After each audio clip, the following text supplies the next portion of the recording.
Hi friends, welcome to Vitex media. അപ്പം ആലപ്പുഴ ജിങ്കാന എന്ന് പറയുന്ന സിനിമയുടെ റിവ്യൂ, മൈ ഒപ്പീനിയൻ ആയിട്ടാണ് വന്നിരിക്കുന്നത്. ഇപ്പം ആലപ്പുഴ ജിങ്കാന എന്ന് പറയുന്നത് നമ്മുടെ ഖാലിദ് റഹ്മാൻ സംവിധാനം ചെയ്തിട്ടുള്ള ഏറ്റവും പുതിയ വിഷു റിലീസ് ചിത്രമാണ്. ഓക്കെ, സിനിമ വളരെ സക്സസ്ഫുള്ളായിട്ട് ഓടിക്കൊണ്ടിരിക്കുന്നു എന്നുള്ളതാണ് അറിവ്. പടം ഒരു വൈബ് സിനിമയാണ്. മീൻസ് നമ്മുടെ യൂത്തിനെയൊക്കെ റിലേറ്റ് ചെയ്തിട്ടുള്ള, അവർക്കൊക്കെ റിലേറ്റ് ചെയ്യാൻ പറ്റുന്ന തരത്തിലുള്ള ഒരു സ്പോർട്സ് ബേസ് സിനിമയാണ്. അതായത് ബോക്സിംഗ് എന്ന് പറയുന്ന സ്പോർട്സിനെ ബേസ് ചെയ്തിട്ടുള്ള ഒരു സിനിമയാണ്.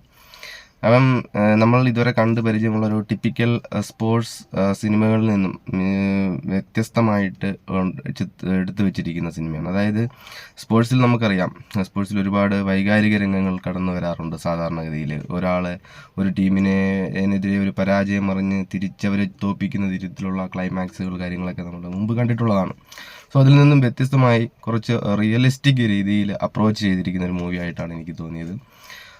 കുറച്ച് കോമഡിയൊക്കെ കലർത്തിയിട്ട് ആണ് സിനിമ മുന്നോട്ട് പോകുന്നത്. നമ്മുടെ നസ്ലിനൊക്കെയാണ് പ്രധാന വേഷത്തിൽ വരുന്നത്. നസ്ലിൻ, ലുക്മാൻ അവറാൻ, പിന്നെ കുറേ ആളുകളുണ്ട് അതിനകത്ത്. പിന്നെ വരുന്നത് നമ്മുടെ ഗണപതിയൊക്കെ വരുന്നുണ്ട്. അപ്പം അവരെല്ലാം നല്ല രീതിയിലാണ് പടത്തിൽ പെർഫോമൻസ് ചെയ്തിട്ടുള്ളത്.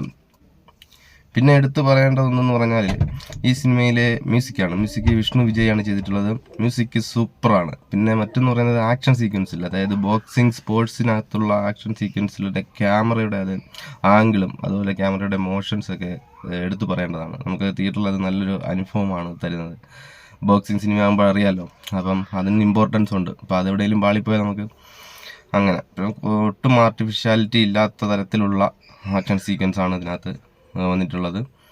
സോ നമുക്കൊരു വലിയ സംഭവമൊന്നുമല്ല, നമുക്ക് കുറച്ച് മൈൻഡ് കുറച്ച് ഫ്രഷ് ആക്കാൻ വേണ്ടിയിട്ട് കുറച്ച് കോമഡിയൊക്കെ കണ്ടിട്ട് നമുക്കിങ്ങനെ ആസ്വദിച്ചിങ്ങനെ കണ്ട് പോകാമെന്നുള്ളൊരു സിനിമയാണ്. വലിയ രീതിയിലുള്ള എല്ലാത്തിൻ്റെയും ഒരു എക്സ്ട്രീം ലെവലിലോട്ട് സിനിമ പോകുന്നില്ല.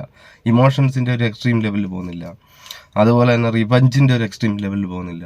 കോമഡി ആണെങ്കിൽ അതേപോലെ തന്നെ ഒരു എക്സ്ട്രീം ലെവലിൽ പോകാതെ തന്നെ ഒരു റിയലിസ്റ്റിക് രീതിയിലാണ് സിനിമ മുന്നോട്ട് പോകുന്നത്. അപ്പോൾ നമുക്കത് വലിയ ഒരു സംഭവമായിട്ട് തോന്നില്ലെങ്കിലും നമുക്കത് കണ്ട് എൻജോയ് ചെയ്യാൻ പറ്റും. നമ്മുടെ ടൈം നമുക്ക് വേസ്റ്റ് ആയില്ല എന്ന് തോന്നും. സിനിമ കണ്ട് നമുക്ക് വേസ്റ്റ്, ഇപ്പോൾ സാധാരണ ആൾക്കാർ പറയാറുണ്ടല്ലോ, നമ്മുടെ സമയം വേസ്റ്റ് ആയിപ്പോയി, അങ്ങനെയൊക്കെ പറയാറുണ്ടല്ലോ. അപ്പം അങ്ങനെയൊന്നും തോന്നില്ല. നല്ലൊരു സിനിമ അനുഭവം നമുക്ക് എന്തായാലും ഈ സിനിമയിൽ നിന്ന് ഉണ്ടാകുന്നുണ്ട്. +2 കാലത്തെ വിദ്യാർത്ഥികളുടെ സംഘർഷങ്ങളിലൂടെയൊക്കെയാണ് സിനിമ കടന്നു പോകുന്നത്. അപ്പോൾ എന്തായാലും മറ്റൊരു സിനിമയുടെ വിശേഷവുമായി വീണ്ടും വരാതെ വരേക്കും ബൈ.